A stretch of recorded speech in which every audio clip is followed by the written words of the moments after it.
সংসদ ভেঙে কম সময়ের মধ্যে নির্বাচন, খালেদা জিয়ার মুক্তি এবং সহিংসতা পরিহার। বিশ্ববরেণ্য ব্যক্তিত্ব প্রফেসর ডক্টর মোহাম্মদ ইউনূস অন্তর্বর্তী সরকারের প্রধান হতে সম্মতি দিয়েছেন বলে জানিয়েছেন বৈষম্য বিরোধী ছাত্র আন্দোলনের প্রধান সমন্বয়ক নাহিদ ইসলাম। নোবেল পুরস্কার বিজয়ী ডক্টর মোহাম্মদ ইউনূসকে প্রধান উপদেষ্টা করে অন্তর্বর্তীকালীন সরকার গঠন করা হবে। আমাদের নেতা তারেক রহমান তিনি এই আন্দোলনে সর্বাত্মকভাবে সহযোগিতা করেছেন প্রতি মুহূর্তে, এবং এই ফ্যাসিস্ট বিরোধী আন্দোলনে তিনি নেতৃত্ব দিচ্ছেন। তাকেও অবিলম্বে দেশে ফিরিয়ে নিয়ে আসার জন্য আমরা সব রকম ব্যবস্থা গ্রহণ করেছি। আসসালামু আলাইকুম সম্মানিত দর্শক শ্রোতা, শেখ হাসিনা পদত্যাগ করে দেশ থেকে পালিয়েছেন। বর্তমান দেশের পরিস্থিতি কেমন আপনারা সকলে এই সম্পর্কে অবগত আছেন। বর্তমানে সেনাপ্রধান দেশটাকে শাসন করতে চাইতেছে, কিন্তু এই কোটা সংস্কারের যারা দেশটাকে এত বিজয় করলো সেই সমন্বয়করা বলতেছে আমরা সেনা শাসন চাই না, আমরা ডক্টর ইউনূসের হাতে দেশটাকে দেখতে চাই। তাকে অন্তর্বর্তীকালীন সরকার হিসেবে আমরা ঘোষণা দিলাম 24 ঘন্টার মধ্যে ডক্টর ইউনূসের হাতে দেশ যাবে, তা না হলে আন্দোলন আবারও শুরু হবে। সম্মানিত দর্শক শ্রোতা, দেশ এখন উত্তপ্ত। এখন দেশের দায়িত্ব কে নেবে, সেনাপ্রধান নাকি ডক্টর ইউনূস? ডক্টর ইউনূসের হাতে এখন দেশ যদি না যায় তাহলে কিন্তু বাংলাদেশে আবারও আন্দোলন শুরু হয়ে যাবে, আবারও জ্বালাও পোড়াও শুরু হয়ে যাবে, এমনই ঘোষণা দিয়েছেন সমন্বয়করা। তাছাড়া ভিডিওতে দেখতে পারবেন বাংলাদেশের সমস্ত রাজনৈতিক দলের সেই নেতাদের বর্তমান পরিকল্পনা কি। যাই হোক, বেশি কথা না বাড়িয়ে আমরা ভিডিও ক্লিপে চলে যাই। আপনারা মনোযোগ সহকারে ভিডিও ক্লিপটি দেখতে থাকুন। আমরা দেখতে পাচ্ছি যে আমাদের এই অভ্যুত্থান এবং বিপ্লবের পরেই দেশে অরাজকতা, নাশকতা করছে ফ্যাসিস্ট এবং তাদের দোসররা। আমরা দেখতে পাচ্ছি যে বিভিন্ন জায়গায় এখন গোলাগুলি চলছে, মন্দিরে হামলা হচ্ছে এবং নাশকতা ও লুটপাট করছে। আমরা মনে করি আমাদের যে ছাত্র নাগরিকদের অভ্যুত্থান তাকে নস্যাৎ করার জন্যই পরিকল্পিতভাবে এই ধরনের ঘটনা হচ্ছে। আমরা মুক্তিকামী ছাত্র জনতাকে সজাগ এবং সতর্ক থাকতে আহ্বান জানাচ্ছি, এবং আমাদের যে অন্তর্বর্তীকালীন সরকার, আমরা সেই সরকারের যে প্রস্তাবনা 24 ঘন্টার সময় নিয়েছিলাম, জরুরি পরিস্থিতি মোতাবেক আমরা এখনই তার একটি রূপরেখা ঘোষণা করছি। আমরা সিদ্ধান্ত নিয়েছি যে সর্বজন গ্রহণযোগ্য আন্তর্জাতিক খ্যাতিসম্পন্ন নোবেল পুরস্কার বিজয়ী ডক্টর মোহাম্মদ ইউনূসকে প্রধান উপদেষ্টা করে অন্তর্বর্তীকালীন সরকার গঠন করা হবে, এবং ডক্টর মোহাম্মদ ইউনূসের সাথেও আমাদের কথা হয়েছে। তিনি ছাত্র জনতার আহ্বানে বাংলাদেশকে রক্ষা করতে এই গুরু দায়িত্ব নিতে সম্মত হয়েছে। আমরা সকালের মধ্যেই আমরা এই সরকার গঠনের প্রক্রিয়া দেখতে চাই। রাষ্ট্রপতির কাছে আহ্বান থাকবে যে দ্রুত সময়ের মধ্যে ডক্টর মোহাম্মদ ইউনূসকে প্রধান উপদেষ্টা করে অন্তর্বর্তীকালীন সরকার গঠন করা হোক, এবং এই অন্তর্বর্তীকালীন সরকারের বাকি সদস্যদের নামও আমরা সকালের মধ্যে ঘোষণা করব। প্রিয় বন্ধুগণ, দেশে যে অরাজকতা চলছে, মানুষের জীবনের নিরাপত্তাহীনতা চলছে, সেজন্য আমরা রাষ্ট্রপতির কাছে আহ্বান জানাচ্ছি দেশে আইন শৃঙ্খলা পরিবেশ ফিরিয়ে আনার জন্য দ্রুত সময়ের মধ্যে কার্যকর ব্যবস্থা নিতে হবে, এবং আইন শৃঙ্খলা বাহিনীকে সহযোগিতা করার জন্য মুক্তিকামী ছাত্র জনতাও রাজপথে থাকবে, এবং অন্তর্বর্তীকালীন সরকার গঠন না হওয়া পর্যন্ত মুক্তিকামী ছাত্র জনতাকে রাজপথে থেকে তাদের যে অভ্যুত্থান, সেই অভ্যুত্থানকে রক্ষা করতে হবে। প্রিয় বন্ধুগণ, আমরা রক্ত দিয়েছি, শহীদ হয়েছি। আমাদের যে প্রতিশ্রুতি একটি নতুন বাংলাদেশ গঠন করার জন্য, সেটিকে আমাদের অবশ্যই বাস্তবায়ন করতে হবে, এবং অবশ্যই ছাত্র জনতার প্রস্তাবিত সরকার বাদে কোন ধরনের সরকার কিন্তু মেনে নেওয়া হবে না। আমরা বলেছি কোন ধরনের সেনা শাসিত সরকার অথবা সেনা সমর্থিত সরকার অথবা এই ফ্যাসিস্টদের দোসরদের কোন বি টিম সরকার কিন্তু আমরা মেনে নিব না। কোন গণবিরোধী সরকারকে মেনে নেওয়া হবে না। ছাত্র জনতার অভ্যুত্থানকারী যে প্রস্তাবিত সরকার, অন্তর্বর্তীকালীন সরকার, যেটা আমরা সিদ্ধান্ত উপনীত হয়েছি ডক্টর মোহাম্মদ ইউনূসকে প্রধান উপদেষ্টা করে এই সরকার গঠন করা হবে, সেই সরকারকেই বাস্তবায়ন করতে হবে অবিলম্বে। আগামীকাল সকাল থেকে সকলকে আহ্বান জানাচ্ছি রাজপথে থাকার জন্য, এবং আমাদের যে সাম্প্রদায়িক সম্প্রীতি এবং রাষ্ট্রীয় সম্পদ রক্ষা কমিটির ঘোষণা হয়েছে বৈষম্য বিরোধী ছাত্র আন্দোলনের নেতৃত্বে, সকল পাড়ায় পাড়ায় এলাকায় এলাকায় সেই কমিটি পাহারায় থাকবে। আমাদের সংখ্যালঘু কমিউনিটিকে আমাদের রক্ষা করতে হবে, রাষ্ট্রীয় সম্পদ এবং এই দেশকে রক্ষা করতে হবে। কতগুলো মৌলিক বিষয়ে সিদ্ধান্ত হয়েছে। সেই প্রথমটি হচ্ছে সেটা হচ্ছে যে পার্লামেন্ট ভেঙে দিয়ে অতি দ্রুত একটি ইন্টারিম গভর্নমেন্ট, অন্তর্বর্তীকালীন সরকার গঠন করা হবে নির্দলীয় সরকারদেরকে নিয়ে।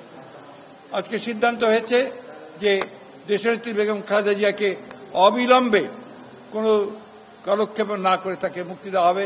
সেই সঙ্গে মুক্তি দেওয়া হবে সেই সমস্ত নেতা কর্মী, ছাত্র নেতা যাদেরকে অন্যায়ভাবে গত 1 জুলাই থেকে বন্দি করে রাখা হয়েছে তাদের সকলকে মুক্তি দেওয়া হবে। রাজনৈতিক কারণে যাদেরকে বন্দি করে রাখা হয়েছে মুক্তি দেওয়া হবে সেই সমস্ত মানুষদেরকে যারা অন্যায়ভাবে কারাগারে আটক হয়ে রয়েছে। সিদ্ধান্ত হয়েছে যে এখন এই হাসিনার পালিয়ে যাওয়া পদত্যাগের পরে যে অবস্থা সৃষ্টি হয়েছে সেই অবস্থা, বিশেষ করে আইন শৃঙ্খলা পরিস্থিতি যে অবস্থা সৃষ্টি হয়েছে, এই আইন শৃঙ্খলা পরিস্থিতিকে নিয়ন্ত্রণে আনার জন্য সমস্ত রাজনৈতিক দলগুলো তারা কাজ করবেন, ছাত্র নেতারা কাজ করবেন, ছাত্ররা কাজ করবেন। আমি আজকে আপনাদের মাধ্যমে এই আবেদন জানাতে চাই সমগ্র দেশবাসীকে যে আসুন, আমরা একটা বড় বিজয়, বড় সাফল্য অর্জন করেছি। সেই সাফল্যকে ধরে রাখতে আমরা যেন আবার সেটাকে অন্যদিকে প্রবাহিত না হয় সেই জন্য নিজেরা সংযমের পরিচয় দেই। ক্রোধ, ঘৃণা বা প্রতিশোধের বশবর্তী হয়ে আমরা যেন কাউকে আক্রমণ না করি, কোনো প্রতিষ্ঠানের ক্ষতি না করি। বিশেষ করে আমাদের যে সমস্ত বন্ধুরা, ভাইয়েরা আমাদের সঙ্গে আছেন, আমাদের ধর্মীয়ভাবে তারা যা সংখ্যালঘু, তাদের উপরে কোনো যেন আক্রমণ না হয়, তাদেরকে প্রোটেক্ট করা, তাদেরকে রক্ষা করা কিন্তু আমাদের পবিত্র দায়িত্ব। তাই আপনাদের মধ্য দিয়ে আমি আমাদের দলের সকল স্তরের নেতা কর্মীদেরকে আবেদন জানাতে চাই যে আপনারা সবাই নেমে পড়ে এই ভয়াবহ যে প্রবণতা দেখা দিয়েছে, এই প্রবণতা থেকে দেশকে রক্ষা করুন। কাউকে সেই সুযোগ নিতে দেবেন না যে সুযোগে দুর্বৃত্তরা বা দুষ্কৃতিকারীরা অন্যের উপরে আঘাত আনবে।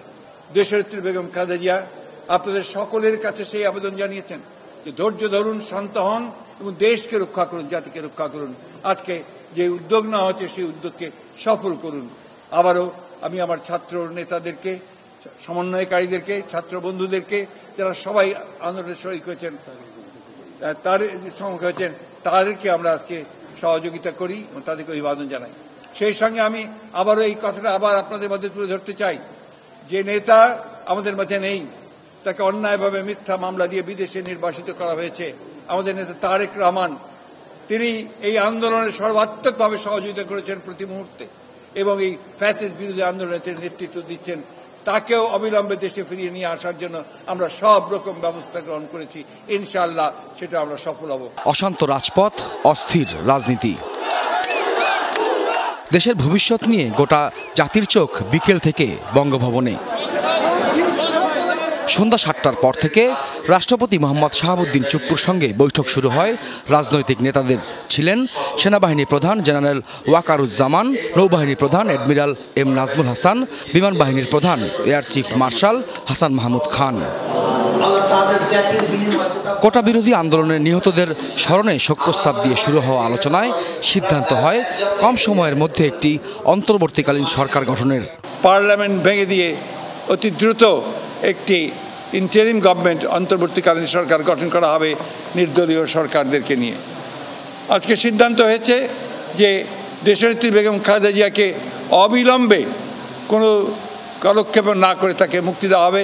সেই সঙ্গে মুক্তি দেওয়া হবে সেই সমস্ত নেতা কর্মী, ছাত্র নেতা যাদেরকে অন্যায়ভাবে গত 1 জুলাই থেকে বন্দি করে রাখা হয়েছে, তাদের সকলকে মুক্তি দেওয়া হবে। যত তাড়াতাড়ি সম্ভব এই শূন্যস্থান পূরণ করবার জন্যে একটি অন্তর্বর্তী সরকার গঠন করতে হবে এবং সেটা সবার সাথে আলোচনা করে গঠন করা হবে। বিভিন্নভাবে আমাদের অর্থনীতি এখন পঙ্গু হয়ে গেছে। আমাদের এখন মানুষের কাছে যদি আমরা ধার করতে যাই, সেটাও ধার অনেকে দিবে না। আমাদের রেটিং, যে রিস্ক অ্যানালাইসিসে আমাদের রেটিং এখন অনেক খারাপ। স্বৈরাচারী সরকারের বিদায়ের মধ্য দিয়ে যেন একটা সত্যি সত্যি মুক্তিযুদ্ধের সাম্য, মানবিক মর্যাদা, সামাজিক ন্যায় বিচার প্রতিষ্ঠার যে অঙ্গীকার ছিল, সেই পথে বাংলাদেশ যেন হাঁটতে পারে, তার জন্য আমরা প্রয়োজনীয় গোটা রাষ্ট্র সরকারের একটা জবাবদিহিতামূলক একটা গণতান্ত্রিক ব্যবস্থা আমরা কায়েম করতে চাই। বৈঠকে অংশ নেওয়া সবার বক্তব্যই উঠে আসে হামলা ও নাশকতা বন্ধ করে একটি স্থিতিশীল পরিস্থিতি তৈরির। আমাদের ইয়াং জেনারেশন জাতিকে যে নতুন করে পথ দেখালো এবং জুলুমের হাত থেকে আমাদেরকে বের করে নিয়ে আসলো, তাদের সাথে অবশ্যই বসতে হবে, তাদের কথা শুনতে হবে, গুরুত্বের সাথে এটাকে নিতে হবে। কোনোভাবেই যেন আর কোনো প্রাণহানি না হয়, কোনো প্রতিহিংসা চরিতার্থ যেন না করা হয়, বরং সকলে মিলেমিশে আমরা জনগণের জানমালের নিরাপত্তা বিধান করার ব্যবস্থা উদ্যোগ গ্রহণ করব।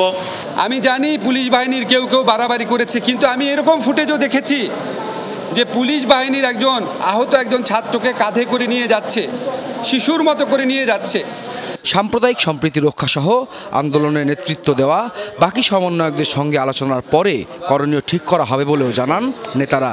এই মুহূর্ত থেকে আপনারা যার যার জায়গায় রাস্তায় থাকেন, ফুল নিয়ে কথা বলেন, ফুল দেন, মিষ্টি বিতরণ করেন, কিন্তু রাষ্ট্রীয় কোনো সম্পদের 1 ইঞ্চি ক্ষতি কেউ করবেন না। এই রাষ্ট্রকে আজকে সংস্কার করে একটা গণতান্ত্রিক রাজনৈতিক বন্দোবস্তের ভিত্তিতে পরিচালনা করার জন্য আমরা বাংলাদেশের মানুষের আকাঙ্ক্ষা, ছাত্র সমাজের আকাঙ্ক্ষা, সেই আকাঙ্ক্ষাকে ধারণ করে আগামী দিনে তা পরিচালনার জন্য আমরা অঙ্গীকার করছি। বিশ্ববিদ্যালয় আজকে সমস্ত শিক্ষা প্রতিষ্ঠান বন্ধ রয়েছে, অনতিবিলম্বে এই শিক্ষা প্রতিষ্ঠান খুলে দিতে হবে। রাজনৈতিক অচলাবস্থা নিরসনে রাষ্ট্রপতির সাথে আজ বঙ্গভবনে বৈঠক করেছেন বিভিন্ন রাজনৈতিক দলের নেতৃবৃন্দ। সম্মানিত দর্শক শ্রোতা, আপনারা বিস্তারিত ভিডিওতে দেখতে পারলেন ডক্টর ইউনূসের হাতেই তাহলে দেশ যাচ্ছে। তিনি এতদিন সরকারের দায়িত্ব পালন করবেন যতদিন নির্বাচন না হয়। সেনা শাসন চাচ্ছে না, সেনা প্রধানের হাতে দেশ শাসন দিতে চাচ্ছে না সমন্বয়করা। আপনারা বিস্তারিত ভিডিওতে দেখতে পারলেন। আর বর্তমান বাংলাদেশের রাজনৈতিক দলের পরিকল্পনা কি? যাই হোক, এ সম্পর্কে আপনাদের ব্যক্তিগত কোনো মতামত থাকলে ভিডিওর কমেন্ট বক্সে এখনই জানিয়ে দিতে পারেন। ধন্যবাদ সবাইকে।